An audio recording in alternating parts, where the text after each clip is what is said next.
Welcome back, everyone, to another episode of the Stock Talk podcast here with Invest Like Mike. We're here with a couple folks here who are investors, and they've actually done some training with me. And we've got Victoria here. We've got Julio. How's everyone doing today? Doing really good. Well, at least I am. You, Julio? Everyone's doing okay over there.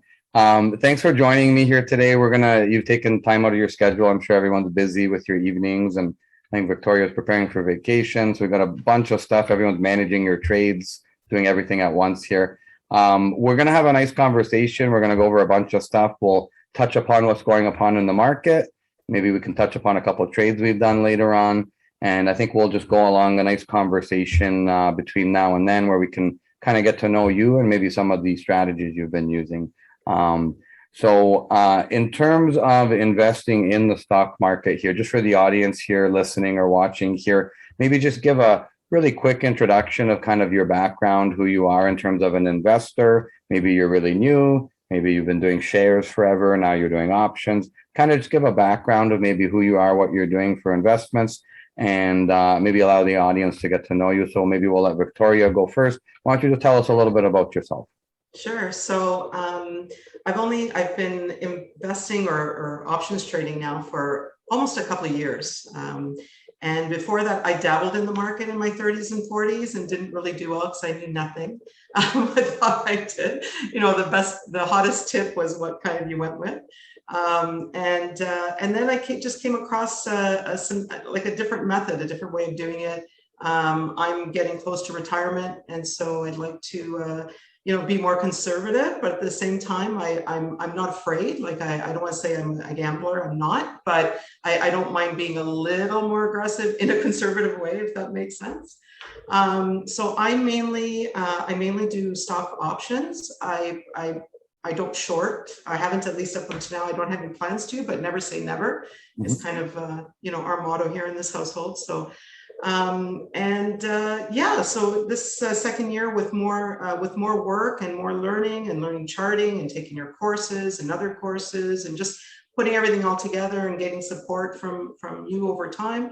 I just find that every week you learn more and more. And so it's been a really good year. It's been a really, really good year. Yeah, no, that's good. And I mean, it's nice to see, at one point I was not a crypto investor. Some people might still not own cryptos. At one point, maybe you didn't do any stock options or didn't even have shares of companies.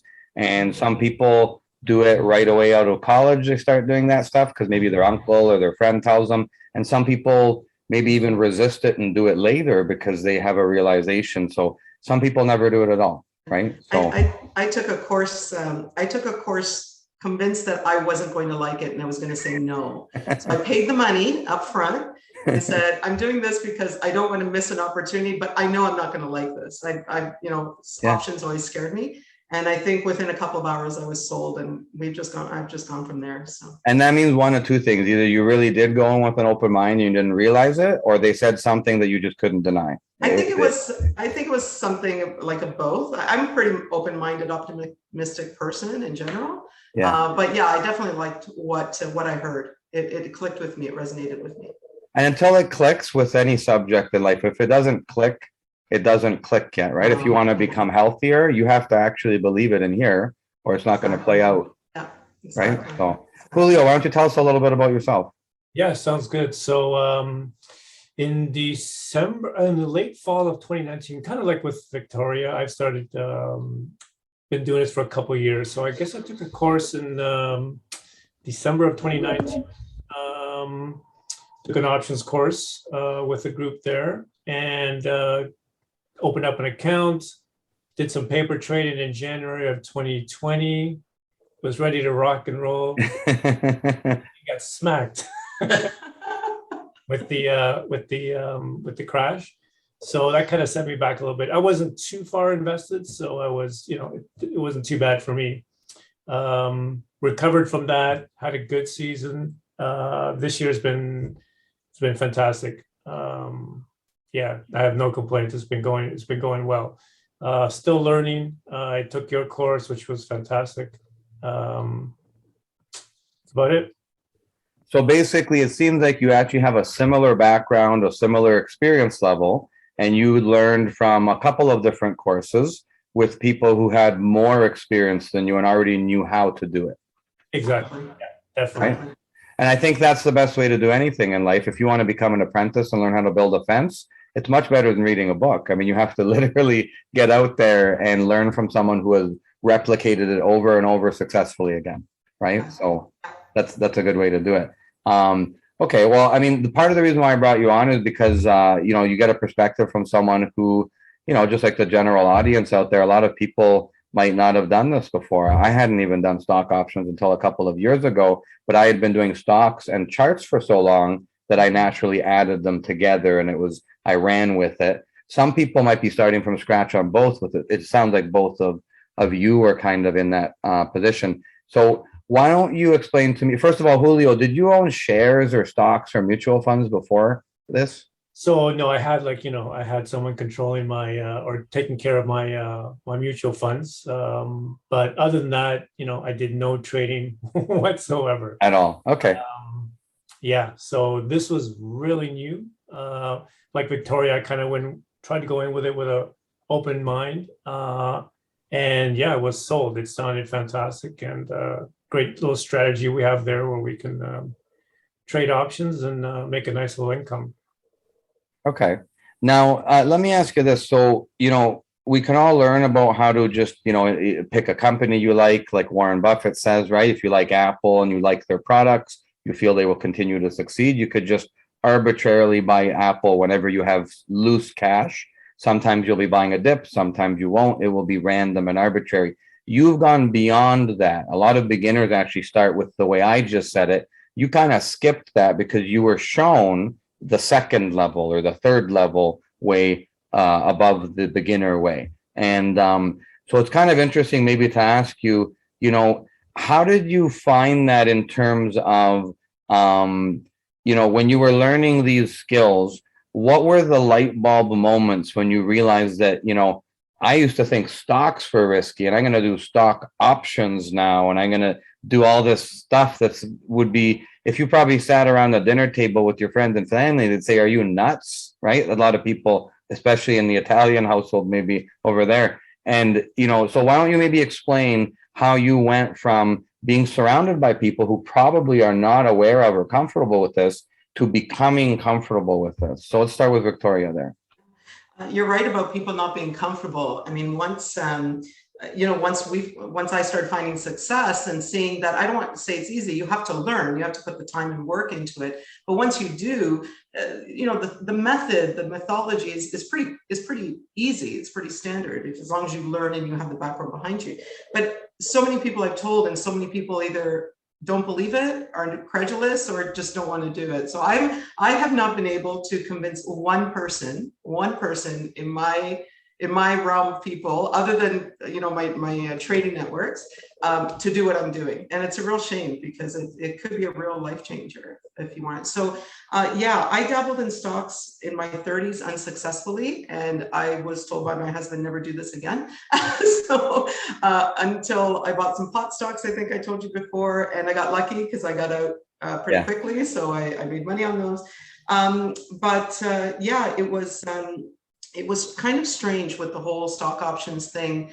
I think that the big thing, the light bulb moment, was that when I learned the method, I also learned what the worst case scenario was in that method. And I was comfortable with that worst case scenario.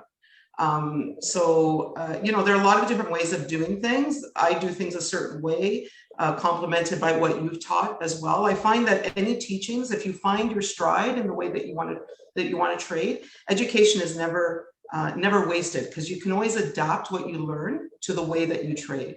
So the light bulb moment for me was I could keep learning and get better. And in every instance, I know what my worst case scenario is, and I'm comfortable with it. So that was it for me. And I think that's a big, important thing that you highlighted, because I know I've talked about friends I know that used to do Bitcoin and they got in way before me. They got so frustrated along the way that now I'm the only one left in. Wow. And they missed the whole ride up to 64,000. And you know what the difference was? It's what you are talking about there. And if you don't know how to manage your expectations, you will get frustrated. I promise you will. And if you don't manage your expectations to learn an instrument, to babysit a child, to do anything. You're going to get frustrated, to learn how to work out at the gym. And it's like that for this. And if you can manage your expectations, become comfortable with the volatility and pick things that tend to be volatile to the upside, like we always talk about. So you don't have to chase a penny stock, right? Yeah, well, it looked like a day like today, a superbly red day. Whereas, a couple of years ago, I would have panicked, or a year and a half ago, would have panicked. And now usually I'm set up really well and I see it as an opportunity. I love those red days for the most part, because I know that it's a blip, and for anything, it's probably a money-making opportunity for us. So, today is mindset changes.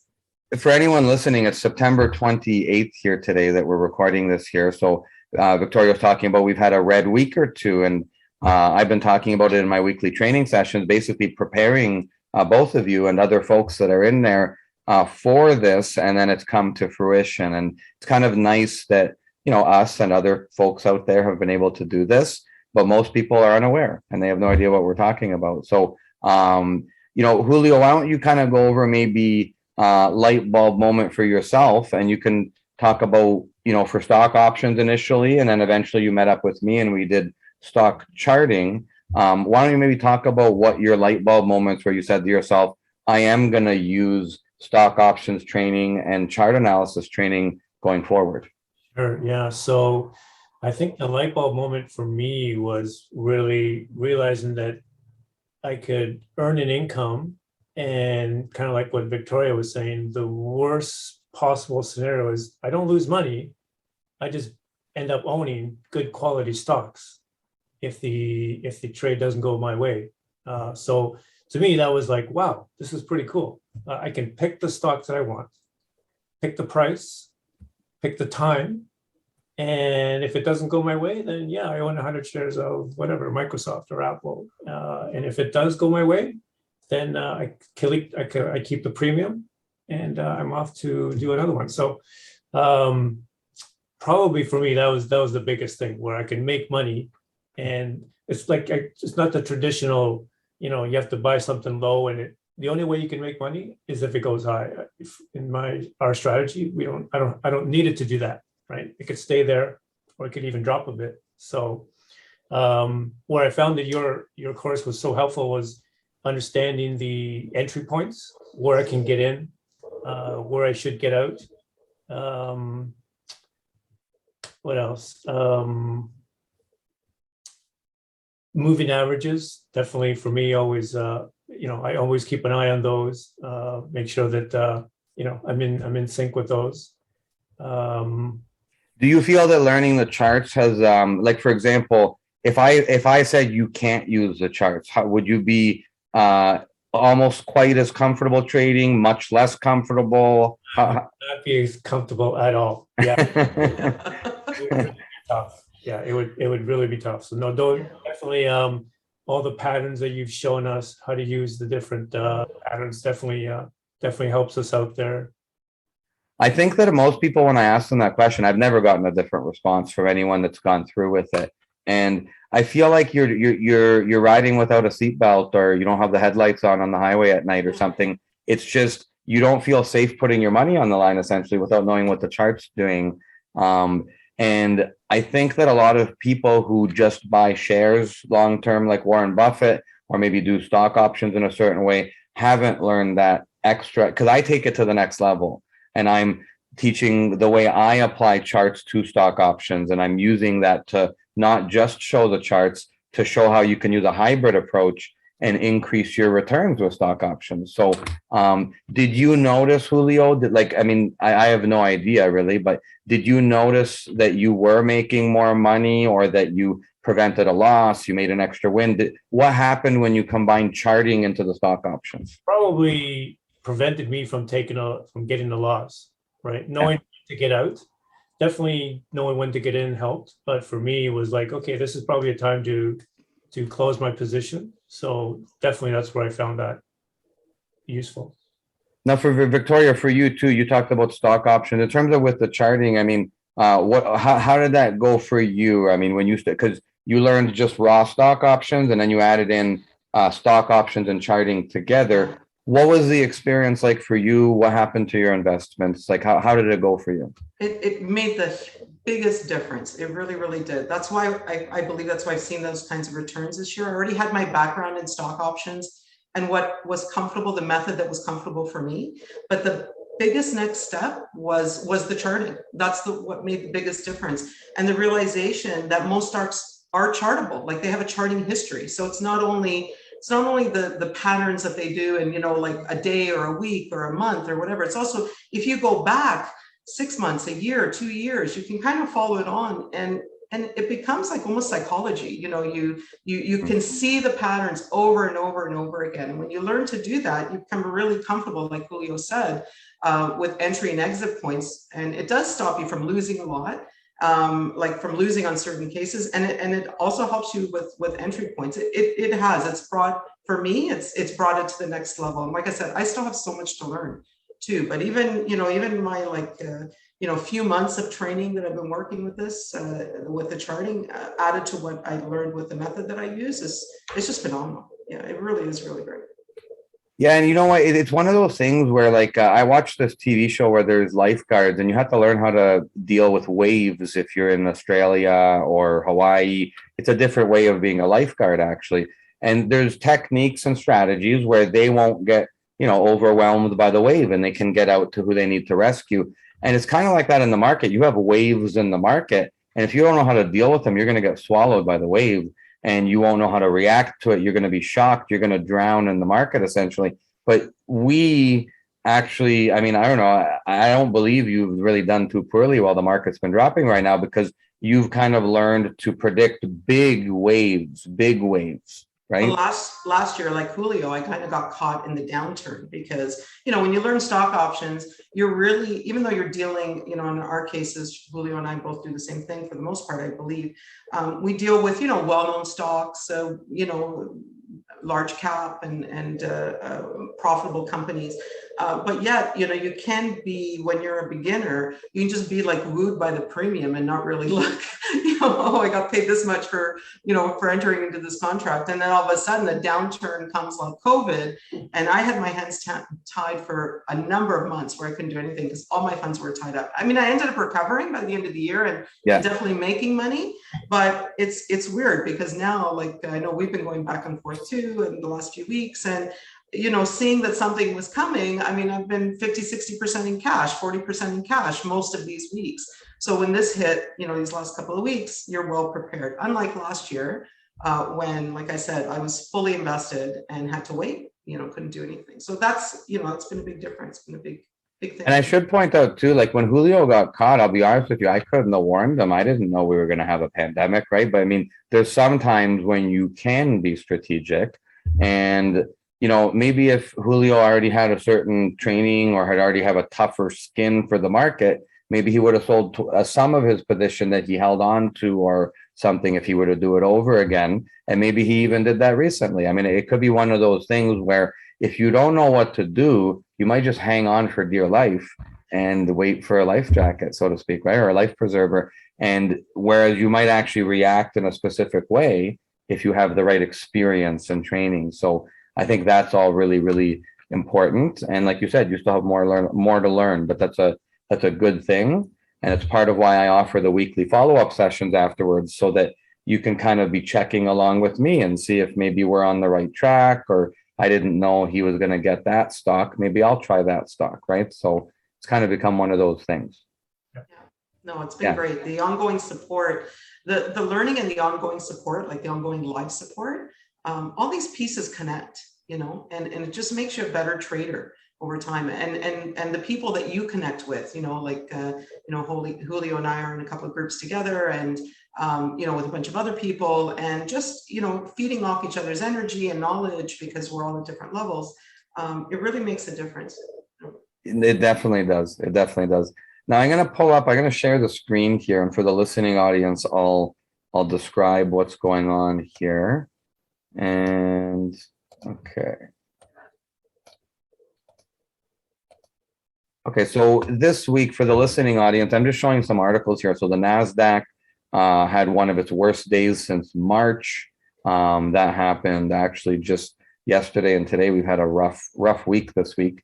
And, previous to this, we had, I think, a 600-point drop the other day, or close to 600. So the market's really moving, and it's moving to the downside. We have a bunch of negative articles. The US government is voting on infrastructure bills. They're trying to deal with the US debt limit. We have China, and they're one of their biggest mortgage lenders, Evergrande, is in a debt crisis, kind of like the USA in 2008, a lot of people are saying. And then Bitcoin, China banned it for the 8th or the 800th time. I don't know how many times it's been now. They banned it. You can't use it again now all of a sudden. So then, they dropped. And so the markets and Bitcoin have been sliding in September. And I'm going to pull up the SPX chart here for everybody, and I'm going to zoom out here.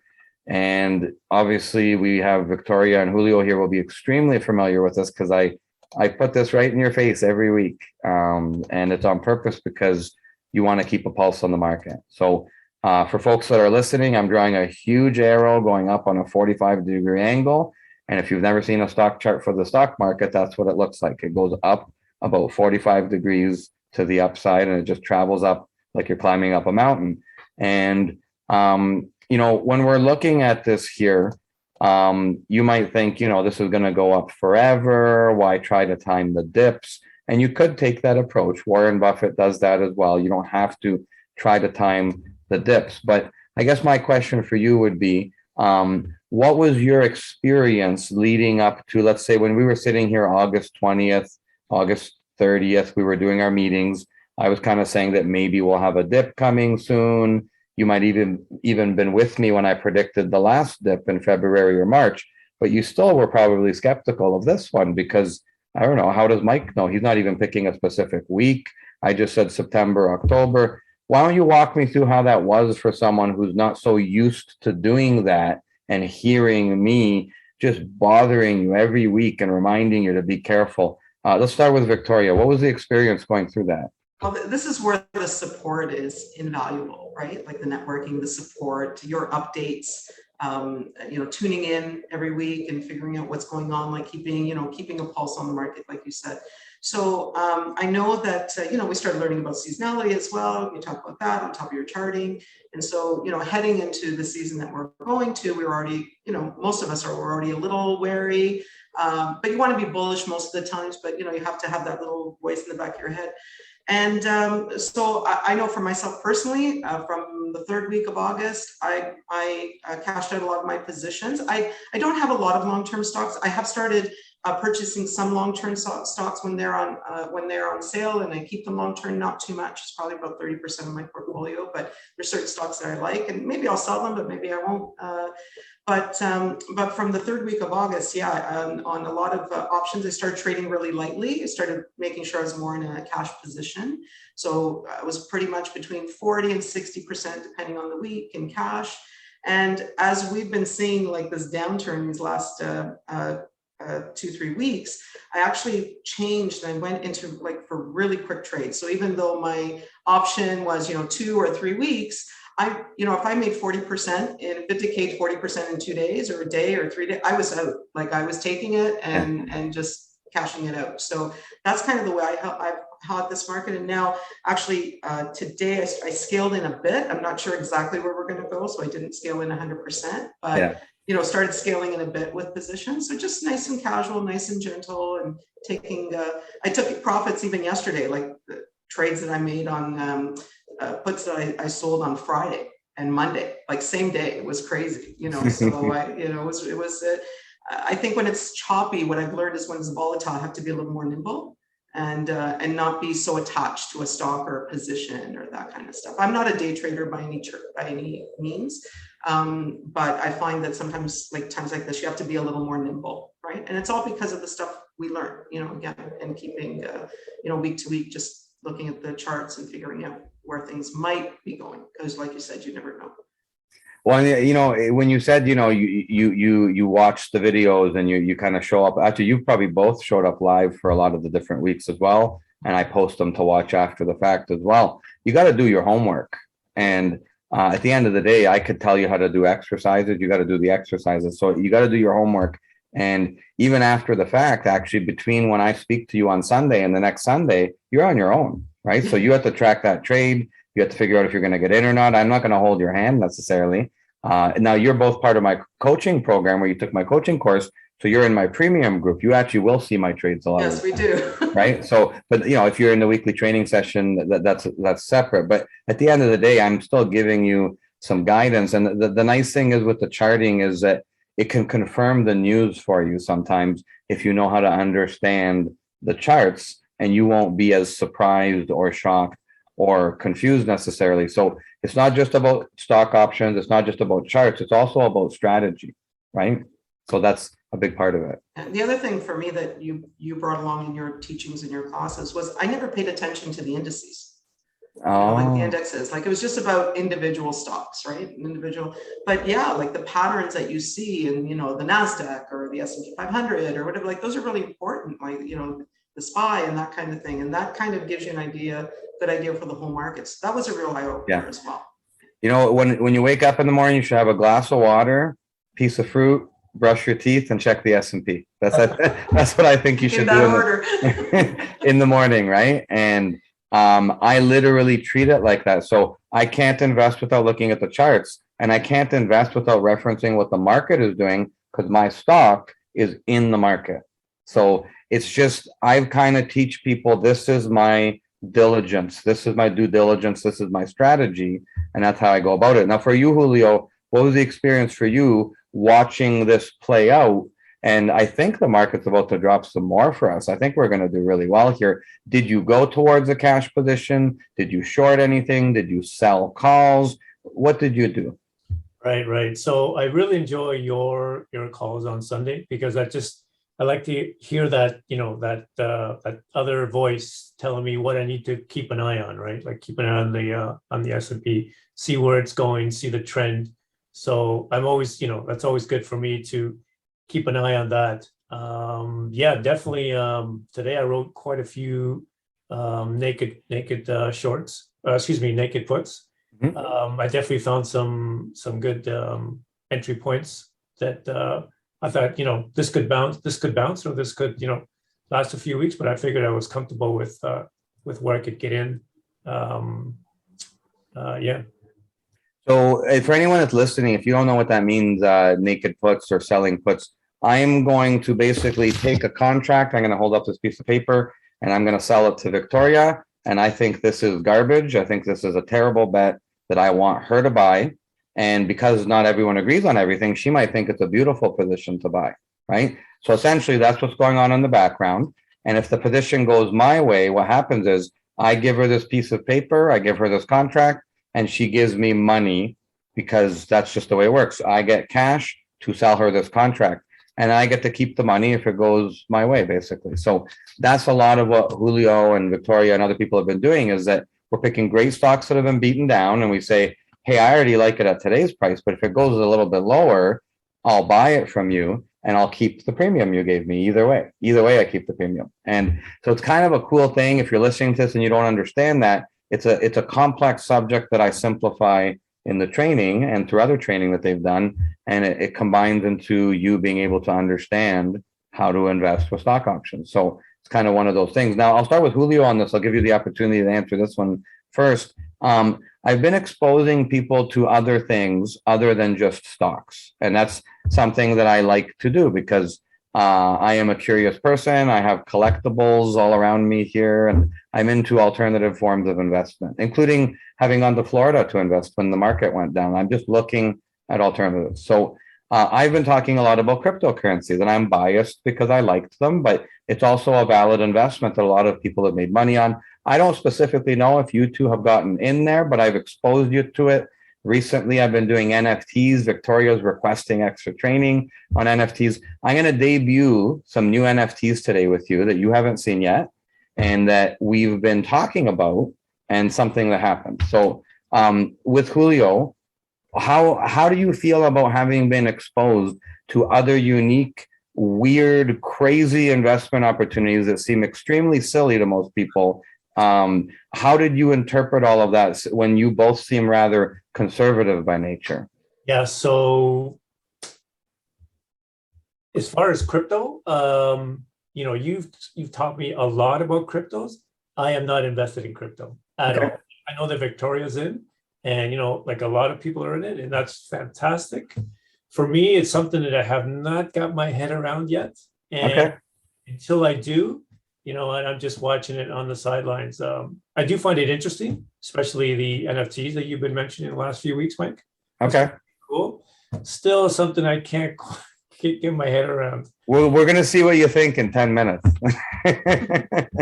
But okay, so this is nice because we have two perspectives here. So both of you come from a fairly risk adverse background from what you've told me. And one of you has pushed the pedal a little quicker. Maybe you never will, Julio. I mean, you don't have to. I don't own any Pokemon. They're worth a lot of money, right? So you don't have to do everything. Okay. So this is a good discussion. So what would be the main reasons why you can't wrap your head around them? Because they asked Joe Rogan about this recently. It was hilarious. No matter how much information they gave him, he said, but why would I want one? Right. So why don't you explain why you might not be comfortable with it? Just some basic, obvious. I think it's just as simple as I just have not bothered to sit down and understand it. Okay. So that's it. I just, we have one of our mentors that says, if you don't understand it, don't get in it.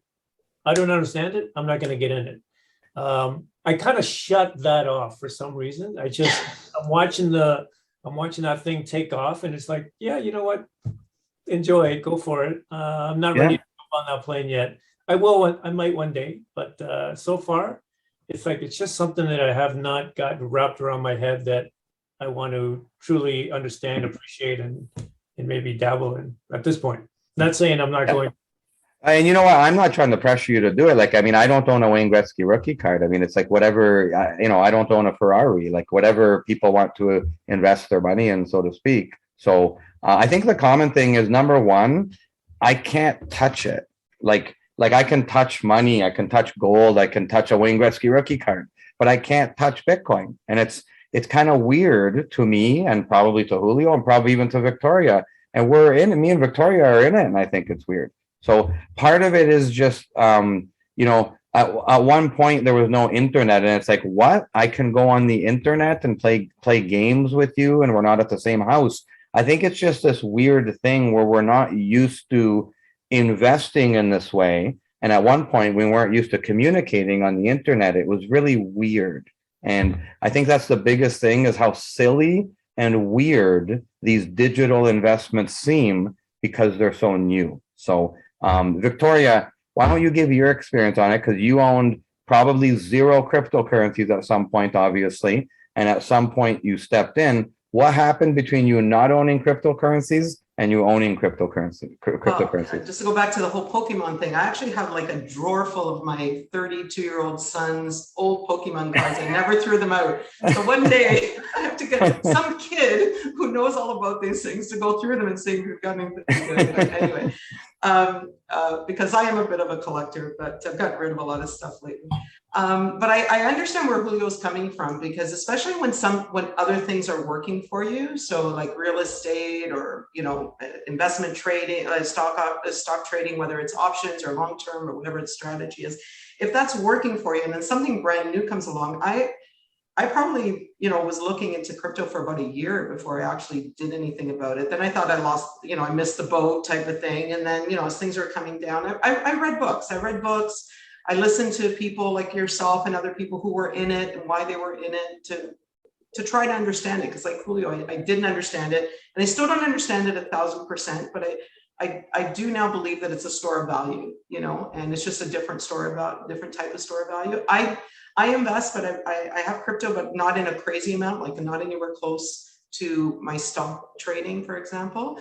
But everybody in my household knows now, don't buy me gifts, just contribute to my crypto fund, and then take a small percentage of my trading, like on my investment profits every month, and I'll throw a bit in there. Nothing crazy, but like I said, I'm scaling in, and I'm getting more and more comfortable with it. So definitely, yeah. So yeah, I have no need for material gifts. Just contribute. Thank you. No jewelry, no Ferrero Rocher. My husband's a jewelry guy. Mine's kind of all in the drawer I don't really wear it. So. That's hilarious. That's Yeah, hilarious. that was my diamond ring fund. My diamond ring fund went into the crypto. So there you go. There you go. Now you could buy both of yourselves There you something. go. I have more than enough to buy a few diamond rings. Really funny story is in my business, I have a client who I've had for about 4 years ago. And I remember on our first conversation, he said to me, "Do you know have you ever heard about Ethereum?" And I went, I didn't even know what crypto was, right? And he's talking about Ethereum. He goes, "Yeah, I don't know what's going to happen." He goes, but I'm kind of a risk taker. So he said, "I took $10,000 and I bought Ethereum." And I said, and he goes, "I don't know, I'll probably lose it all. It was $5 a coin." And I'm thinking it's a coin, like an actual coin, but I didn't understand any of it. And I'm thinking he paid $5 a coin. Did he keep it? Did he stop? I haven't asked him. I asked him a couple of years ago and I haven't asked him since, but he's not the type of guy to sell. He's got other investments. Are you serious? He probably has it all, $10,000 worth at $5 a coin. Oh my God. Wow. So I'm just doing smart cookie. He's a smart cookie. I'm just doing some math here. So that's 600 times your money if it's worth 3,000 now. So if he put in $10,000, hold on. So he could have $6 million. Oh my goodness. Yeah, on a whim. Like he's got, I don't know if this will ever go anywhere. So I think back to that conversation now, like these last. Look at Julio shaking his head. He's like, I wish I'd. Like I look back now because I've been in crypto maybe 6-7 months. Not too long. And I like it now. Like my husband's given up on me, knows I'm doing it, and that's it. So because he's like that. He can't touch it. It doesn't work for him. But like every once in a while, I remember that story saying, "Oh my gosh, $5 a coin, $10,000." Yeah. Well, okay. This is going to lead us into our next conversation. So I'm going to go over the NFTs, but just as a background, I mean, I have I always point this out. I got Muhammad Ali watching over my shoulders here, an autograph of the legend here. Nice. I forget what I paid for that, a couple $100. It's probably worth 1,000. And there's items that go up for specific reasons. And a stock can work that way. If you buy the right stock, it can appreciate like a great athlete or artist or anything like that. And, we're kind of trying to use that logic when we're doing stocks and cryptos. And now I'm looking at NFTs and those type of things. So one thing that you pointed out is this. So at one point, neither of you did have cryptos. And when you did choose to do it, you probably used a rather limited amount of money. So if you had 100% on a pie chart, you took 5 or 10 or 15, whatever. You don't need to disclose a percentage or anything, but a small percentage of your money went in and it became a larger percentage. Now, I got in really pretty early. And one of I have a few crypto accounts. One of them turned thousands of dollars into many tens of thousands of dollars. Okay. I didn't experience the $5 Ethereum coin. I wish, but I got $300 Ethereum coins. I got 300, right? That's darn good. That's 10 times now. Yeah. So there's money I've put in that has become many tens of thousands for no reason, so to speak, right out of thin air. And now I can do whatever I want with that money. I can buy NFTs. I can buy a Mario Lemieux rookie card. I could do whatever I want with it without risking my retirement money, which would actually satisfy Julio's concern and a lot of people's concern that, hey, it's house money now, right? So that's the approach I took with cryptos, and that's what I'm doing with NFTs now. And part of the NFT boom is silly people like Mike taking their crypto money that they feel is house money and throwing it into silly NFTs. Okay. That's a lot of it. A lot of it is that beyond understanding it and knowing about it. So that's going to lead us into this. So I've only barely exposed you to NFTs. I'm going to share the screen here for the audience here. This will be a recap for you folks here. So I've been showing that I dabbled and I got into the NFT space. So I own this 2021 tennis US Open collectible. There's only 2,327. I got them when they were still being minted or created, so to speak. Kind of like if you wanted to buy a Lamborghini Centenario, they make 100 and you got to be on the list to get one. So I got one of these. Okay. Now, if you want one, if Victoria wants this, you must buy it from me or one of the other people that own it. They will not make another one for you. Like a t-shirt at Walmart, you can always get another t-shirt. This is limited. Okay. Now, I think this is silly. It's a video of a spinning tennis championship trophy. Like Julio probably thinks this is silly. I do, right? I own it and I think it's silly. So now, how did I get this? Okay. I figured out a method of getting free NFTs. So I paid $0 for all of my NFTs. I paid nothing. Okay. Now you might say that sounds like a scam. That doesn't make sense. So here's the way it works. The original creator of the NFT, like a Wayne Gretzky, sold probably millions of dollars of NFTs, and he just makes millions of dollars because he's Wayne Gretzky. These people, and some of the ones I got, they build a hype and a buzz like an underground musician. And then when they put it out there, they hope it gets so popular that they just sell so many albums, so to speak. So what happens is the creator of this makes $0.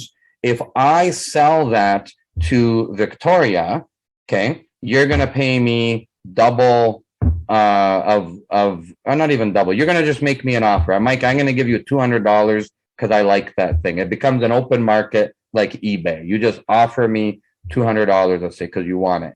And when I sell it to you and you give me $200, $20, 10% of the sale goes back to the US Open people. And then when Victoria sells it to Julio for $400, now $40 goes to the US Open. They just keep making a commission over and over and over and over and over again. Imagine being a realtor that first sells a home and you get a piece of all the other sales, or you're a homeowner and you always get a piece of any future sale of your home. That's how these work. So there are artists that sell 1 million copies of their album, their songs, and they've been questioned, why are you only selling 1 million? You could sell 20 million or 50 million.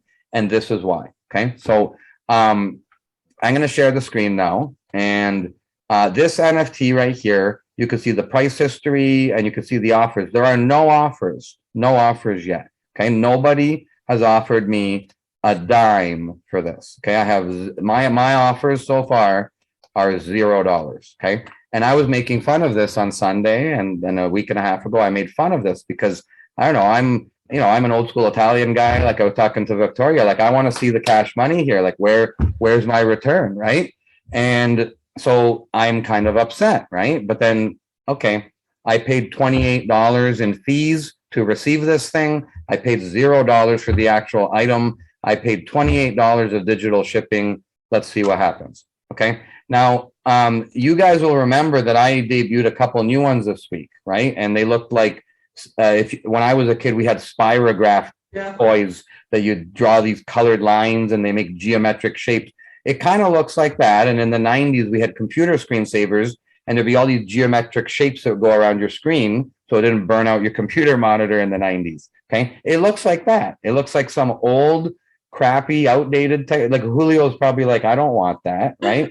And so like I have a friend that said, hey, there's 10 or 20,000 people that want these things. There's a cult following. There's all these chat groups I'm in. And I'm like, okay, like they're free. So I guess I'll try and get them for 20 or 30 bucks each, kind of a thing. And so I did that and I grabbed them. I just took faith. I said, what's $60 of digital fees to go grab these things? So I made fun of them on Sunday and I said, I don't even like this one. It's pink. Like I literally don't care about them at all. So I'm going to show them to you again now and show you what happened. So I was sitting here right before our podcast and I got a couple of emails and it said that I got offers on my silly NFTs that I don't like. Okay. So I paid about $30 each American for these. And I'm going to click on my profile now. So this is my OpenSea account here, Ultimate Collectibles.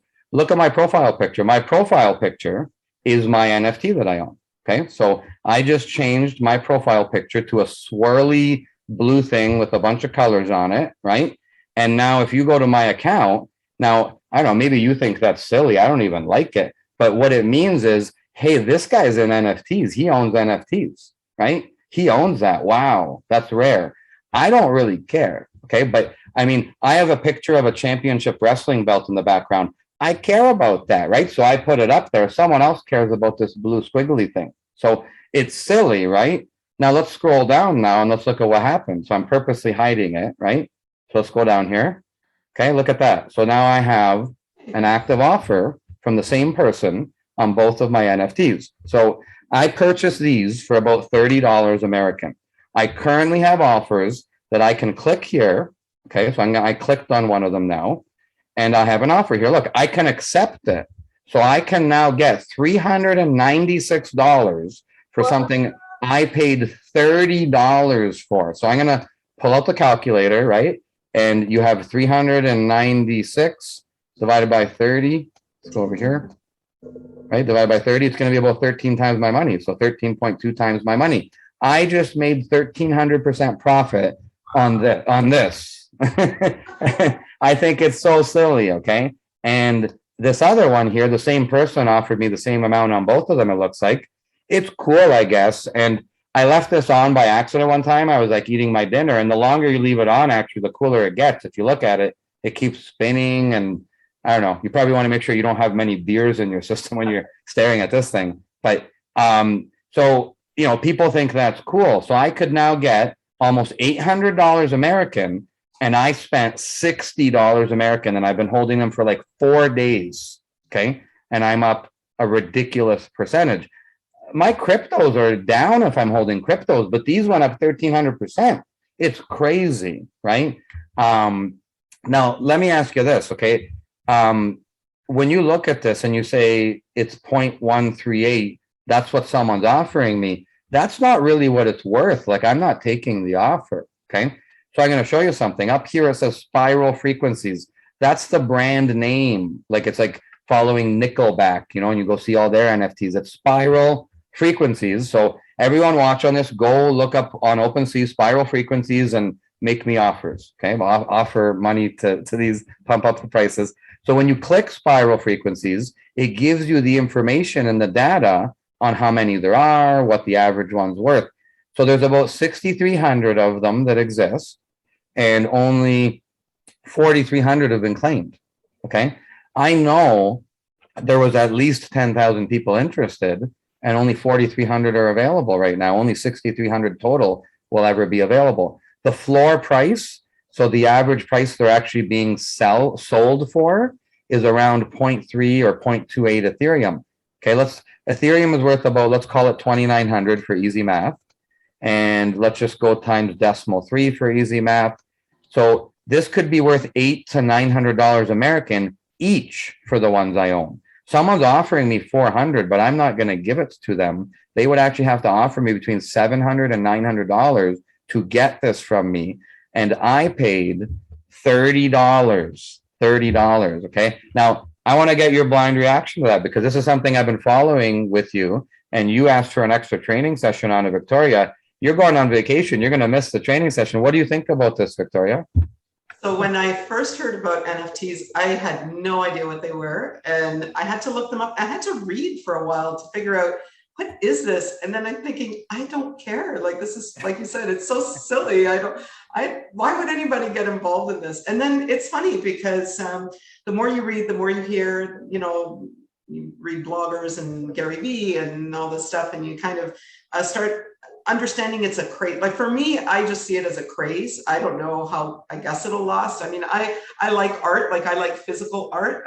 You know, I draw, I paint, that kind of stuff. But so this was kind of foreign to me, but I get it as a first step kind of thing. Like, I'm intrigued by it on getting in the ground floor of something, right? And then if it works, it's so inexpensive. Like you said, you could get in so inexpensively on something on the ground floor. And if it works, it works. And if it doesn't, it doesn't. I don't pretend to understand like you. I'm old school in a lot of ways, and I'm thinking it's a little silly, but I'm happy to learn more and maybe take a chance on something. Yeah, it's one of those things. Like, I got into, there's these little things here. So this is a miniature Super Nintendo. Okay, so I used to have a real Super Nintendo when I was a kid. This is a mini one, and they have mini Nintendos. But when they came out, a lot of people thought they were silly. I was buying them for $99 and selling them for $250 on eBay. I did that 12 times. That's how I'm treating the NFTs. Like, I made thousands of dollars, I think, off of those Nintendos. I did a couple times.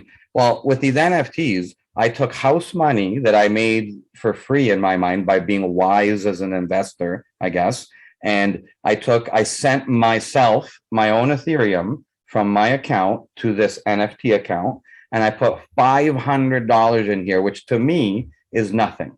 Okay. So if you're a college student or someone that doesn't have $500 to spare, don't do that. But maybe you could put $50. I don't know. Maybe you're going to go spend money on McDonald's this week that you could buy an NFT with. So I put $500 in there, and I said, if I go to the casino, I could lose $500. That's okay.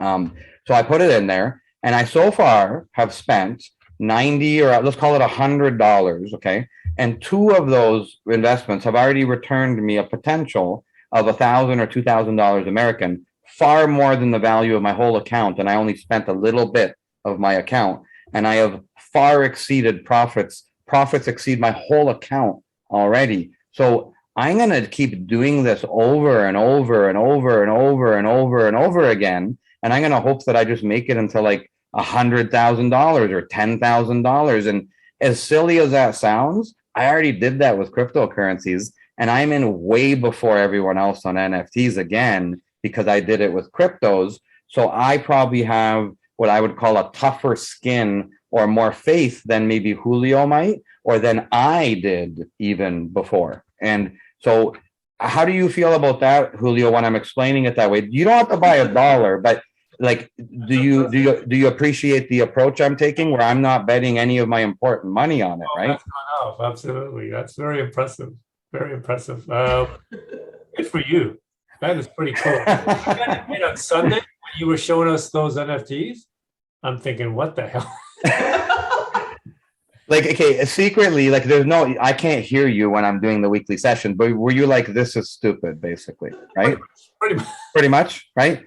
So now, though, you probably still think it's silly, but I don't know, if you had an easy way to grab one for $30, maybe you'd try it out. I don't know. I mean, I'll be showing you next Sunday, right? But so I'm going to expose people to this, right? And when I tell people about cryptocurrencies, collectibles, NFTs, even call options and shorting, what did I tell you in the course? I said, if you do it, do a little bit. Like I suggested 5% of your money, maybe at the most. Don't be a wild person if that's not your nature. Like when I go to the casino, I have never lost $1,000 at the casino. I don't do that. I'm not judging anyone. I'll spend $1,000 on vinyl records. You don't maybe do that. So you have to do what makes sense for yourself, and don't take on ridiculous risk just because you're going to get rich quick, potentially. That's what I think is the key here. So that's good stuff. Now, what I'm going to do here is I'm just going to share the screen one more time here. We're going to wrap up. I'm going to go over my new silly NFTs on Sunday here. I'm going to explain how I bought them. I'm going to explain what they're called, which ones I'm chasing. So if you want to sign up for the weekly training sessions, or if you're already in them, tune in, because I'm going to do a spotlight on this stuff. For anyone listening or watching here, I'm just going to show that if you go to the website, investlikemike.com, you can click the services tab. I've got the November training course coming up here. I only do this once or twice a year. It's the same course that Julio and Victoria took, and I've actually upgraded it and changed it. So my material's changing and upgrading. I'm going to be teaching about NFTs a little bit in the course. I'm going to expand the teachings on the cryptos, and I'm going to really, really dive in. I've also done something different. So I'm actually giving people one-on-one coaching sessions with me as part of the coaching course this time, which wasn't part of the coaching course before. So when we're done the course, you're going to get access to me, and you're going to get to pick my brain one-on-one, and I'm going to be able to answer any little questions or concerns you have, so I can sharpen up your specific set of skills. So that's different from the last time that I did it. And the first weekend is charts and technical analysis, where I'm going to dive in like crazy about how I do charting and how I apply it forward into the strategies. And then the second course is how do I mix that in with stock options? What are cryptos, NFTs, and what are the main strategies that I've used over and over again to be successful? Once you're done with the course, you're automatically going to be thrown into the weekly training sessions, and you're going to get in there for a month as part of the course. It's $100 a month value. We're going to throw you in there, and then you're going to get to sharpen up your skills after the course with the one-on-one training and the weekly training. And then I would suggest hopefully you stay on board with me in the weekly training, and you'll keep a pulse on the market with everything. So please check it out, investlikemike.com. And hopefully by listening to a couple of folks here today, and again, we didn't script anything. We're just talking and we're having a conversation, because we're all happy. We're all experiencing benefits, including me. And it's something we want to share with other people. The same way in Canada, we kind of share our real estate investments with each other because it has served us well, and we feel that others around us would benefit from it as well. So as a closing word here, Victoria, do you have any closing words about our conversation or about anything at all? Well, I guess it's just education is the key. You know, keep your mind open. If something interests you and you feel comfortable with it, you'll feel even more comfortable with it once you learn more and you put all those pieces together. I find that you keep adding pieces, and after 2 years, I'm still doing that. And it's amazing how exponentially everything grows. You know, profits grow, your understanding grows, like everything grows. It's a lot of fun, truthfully. It's really encouraging to see the results now after the work. And when you understand something, it becomes more enjoyable. So there you Absolutely. go. There you go. Right.